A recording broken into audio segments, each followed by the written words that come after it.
สบายดีFCฟังลาวหรือฟังไทยเนาะมื้อนี้ก็สิพาพี่พาน้องหาติดจักรจันทร์คือเก่าแต่มื้อนี้เฮาสิบ่มีมือกล้องจับให้อาจสิยากแน่เนาะแต่ก่อนเฮาสิไปก็มัดผมกันเนาะบ่ได้แต่งหน้าแต่งตาอันนี้ก็อยู่ป่าอยู่ดงคือเก่าเนาะใช้ชีวิตแบบบ่หากับบ่ได้กินเพราะว่าอยู่บ้านเฮาบ่ได้มีบ่ได้ซื้อกินอยู่บ้านเนาะบ่ได้มีเงินปานนั้นดอกอันนี้ก็สิใส่ใส่เสื้อเพราะว่าจากแดดลายหน้าดำหมดแหละบ่ได้มีครีมทายังทาซ้ำไปเบิ่งกันว่าสิได้อันนี้แหละไปเบิ่งกันอาจจะ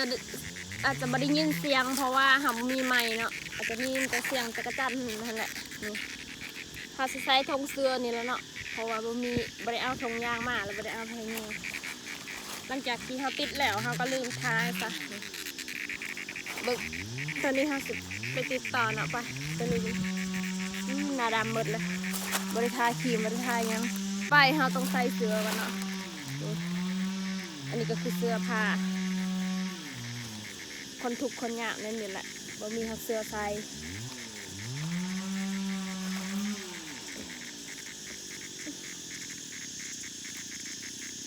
ใส่เสื้อยันดำเนาะพอหน้าก็ดำเลย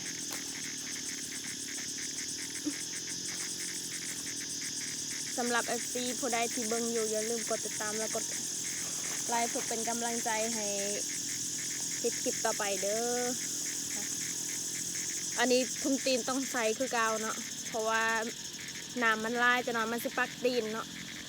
มันสิกวาดตีนเราถ้าใส่เนี่ยว่าป้องกันอันนี้ก็คือชีวิตจริงหากินจะนอนสิกินขาวหาติดจักรจันทร์ก่อน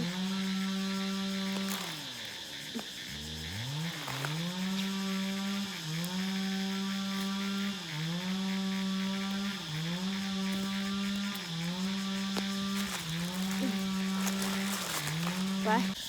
อันนี้ก็จะเป็นกกที่บอลมันอยู่เนาะอาจจะบ่ได้ยินเสียงว่าวลายเพราะว่าได้ยินแต่เสียงจักรจันทร์เฮาบ่มีไมค์เนาะไปเบิ่งกันว่าสิได้หรือบ่กล่องอาจสิบ่แจ้งเนี่ยเพราะว่าบ่มีใครจับให้เนาะตั้งไปเลยมัว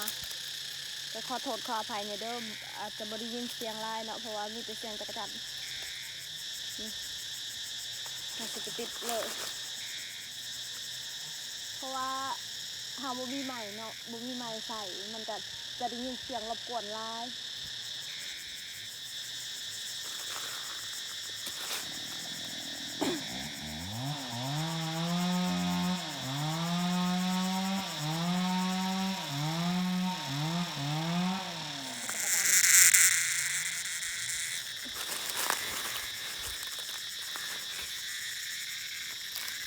พวกคนบ่เคยเห็นอันนั้น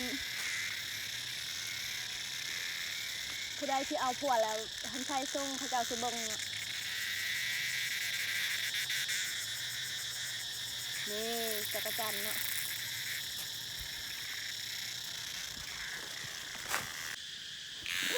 เราจะใส่ในถุงเสื้อเนาะเพราะว่าบ่มีมองใส่บ่ได้เอาถุงยางมาได้อยู่ใส่ในถุงเสื้อเลยปะโอ้ออกแดดคู่มือหน้าดำเบิดจนมือข้าวกว่าหน้าอีกเนาะบ่มีหัดครีมสิทานี่อันนี้คือต้นที่บอลมันอยู่เนาะ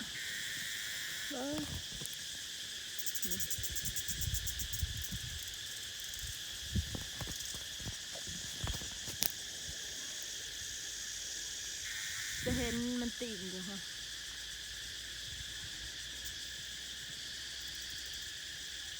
เนี่ยได้แล้วเนาะได้แล้วทางโตจ้ะ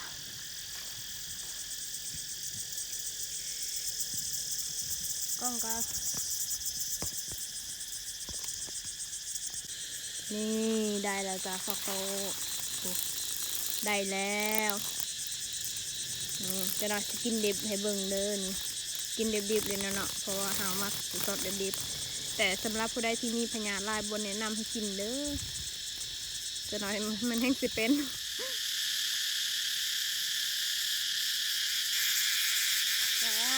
แล้วจานนี้โอ้เบิ่ง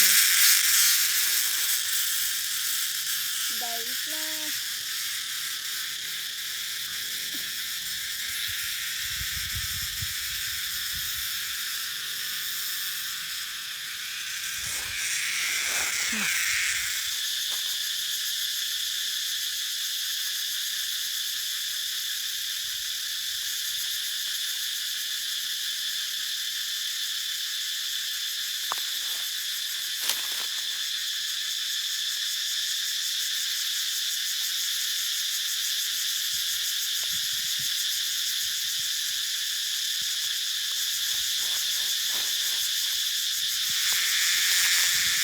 นี่ได้แล้วจ้าจะเป็นเสียงรถไถเนาะเพราะว่าเฮามากับเพิ่นนั่นแหละแต่เฮาสิหากินเนาะเบิ่งสภาพก็บ่มีแต่ซิวมีแต่ฟ้านี่บ่ฮู้ว่ามีครีมดีซิลดีฟ้าเนาะบ่มีเงินซื้อถึงสิมีก็ได้หน้าดำแฮงมาผู้เดียวเนาะอันนี้ก็มันออกมาเลยบ่ได้เอาตาบ่ได้เอาทงมามันออกมาแล้วนี่ผู้ติดก็ติดผู้ออกก็ออกนี่เบิ่งค่ะโอเคมาเราจะมาติดต่อเนาะคือว่าบ่เห็นแดดมันซองเลยบ่เห็นอันนี้ละยากเนาะบ่มีไฟจับกองให้เนี่ยบู๊อยากเฮ็ดคลิปก็เฮ็ดยาก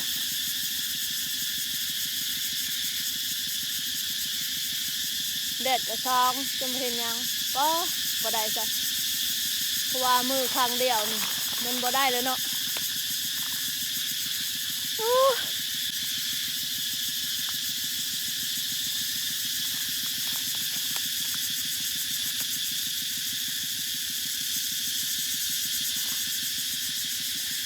ก็เต็ดบังหึงได้ซองโตเองนี่นี่เต็ดบักหึงทั่วได้ซองโตนี่เล็บมือก็ดำเบิ้งนี่ป้าคิดว่ามันไม่ได้ออกมันออกใส่ทงเขียวสิก็หมดเห็ดหมดมันตกแล้วก็หมดครบนะบัดนี้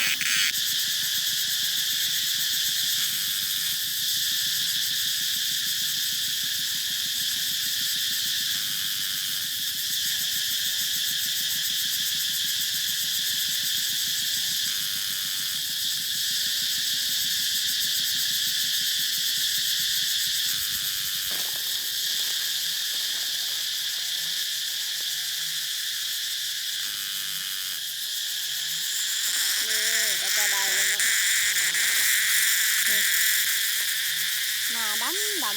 มาเห็นหงหมดมันมืดนะหลังจากที่เขาจิตแล้วฮะก็พักผ่อนก่อนเนาะกินน้ำกินในก็เขาจะเอาตังค์เพราะว่ามันบ่ติดแล้วเขาจะเอาไม้เนาะอันนี้ก็จะเป็นมือกองเนาะ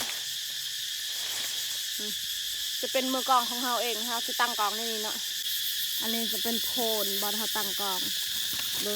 จะสิตังได้ได้ยากนะแล้วบ่มีใครจับให้โอ้คลิปก็ได้โคตรลำบากแนวตากล้องก็บ่มีนะอาจจะสิบ่แจ้งแน่เนาะเพราะว่ามีแต่ขี้ดินคือคนนางขี่นี่ก้นก็บักใหญ่บักดำขั้นต่อไปฮะก็สิเอาตังค์นะเพราะว่ามันบริติดแล้วฮะก็สิเอาใหม่ต้องเอาโอ้มันแตกแล้วจ้ะนี่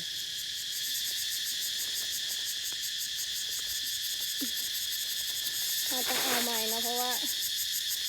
มันบริติดแล้วตังกระสิเบิดเลย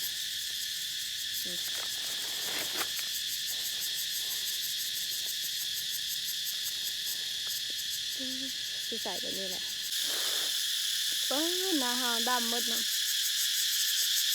แล้วไปติดต่อบัดนี้อาจจะบ่ได้ยินเสียงคอยเบาลายปันได้เพราะว่าเสียงจะกระจายลายกว้างนะ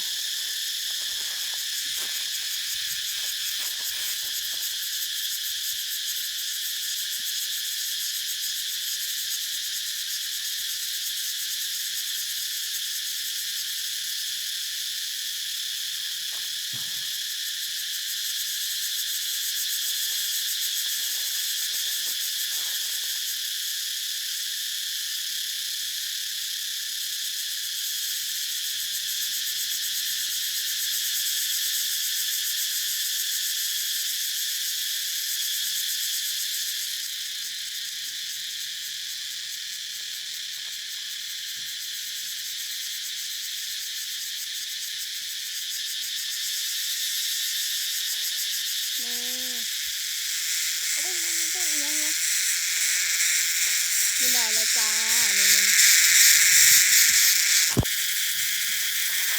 นี่มีกี่กองตกมานี่เสียงจักรจันทร์อันนี้ก็จะเป็นมอนฮอตติดจักรจันทร์ป้อแดดกำลังแห้งเลยไปเบิ่งว่าสิได้หรือเปล่ามันสิอยู่สูงเนาะถูกพายเบิ่งหนึ่งติดเบิ่งหนึ่งมันจะยากแน่ละเนาะต้องคอยติดคอยเป็นคอยไปแล้วโอ้ยมันนี้แหละพอได้ซ้ำจับกล้องให้จะให้ต้นไม้จับให้ก็แล้วกันไปทีนี้คุณสิมาเขาจะเห็น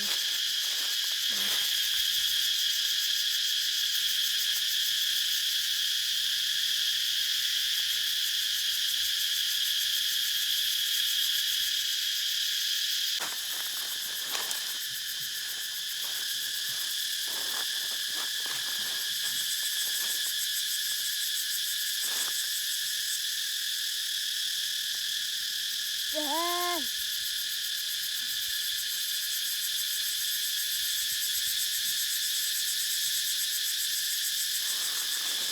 บ่ได้สามได้ตัวเดียวนึงเนาะได้ตัวเดียว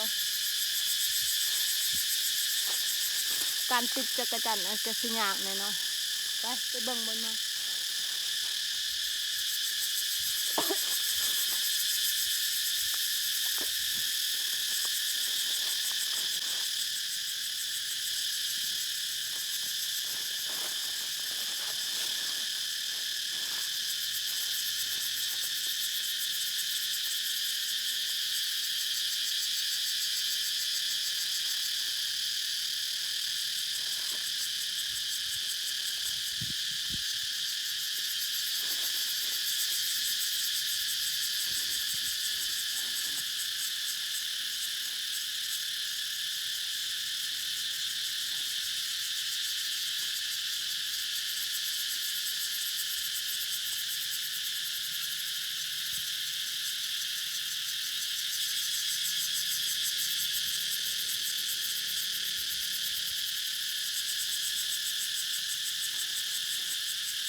นี่ได้อยู่จ้ะอาจจะบริยินมีแต่เสียงจักรจันทร์เนาะเพราะว่าได้ละอยู่คนที่กินแบบนี้พอแล้วค่ะกินเนื้อเลย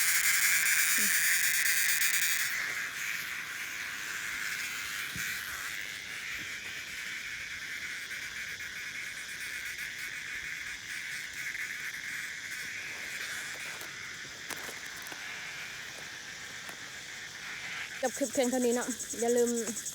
กดไลค์กดแชร์เพื่อเป็นกำลังใจกับคลิปต่อไปเด้อบ๊ายบายอันนี้ก็หอดเวลาเมื่อแล้วตั้งกระเบิดแล้ววงเสียเบิ่ง